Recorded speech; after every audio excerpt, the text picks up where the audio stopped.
This One News update is brought to you by the new ANZ. There's been a worrying rise in deaths from domestic violence in New Zealand. Labour says the spike has been buried because police only have to report the numbers every 3 years. And the problem of domestic violence is even worse in Christchurch, as Lacey Wilson reports.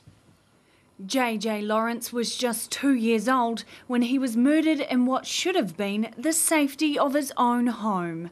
His stepfather Joel Loughley found guilty of his murder earlier this month. It's one more example of the growing problem of family violence. Police attended more than 89,000 incidents in the past year. That's about 240 call-outs a day. And new figures the Labour Party's obtained under the Official Information Act show deaths caused by family members have significantly increased. There's been a 50% increase in the number of family violence deaths between 2008 and 2011, and the government's response to it has been to cut funding and to establish some vague, distant targets. Rising family violence is worse again in Christchurch. The Women's Refugee reporting a 50% increase in calls since the earthquakes.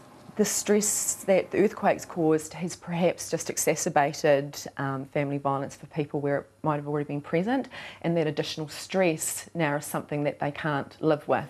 Canterbury's post-quake problems not helping in other ways either. Safe, affordable accommodation is a real issue for a lot of the women using our services. If they need to leave home, where do they go that's affordable and safe for them to move to? Labour says the solution lies with annual reporting from the police. If we're going to address this issue in society, then we need to know what the real figures are. We need to know that it is actually getting worse so that we can deal with the real consequences of this issue. National says everyone in the community has a role to play in keeping women safe.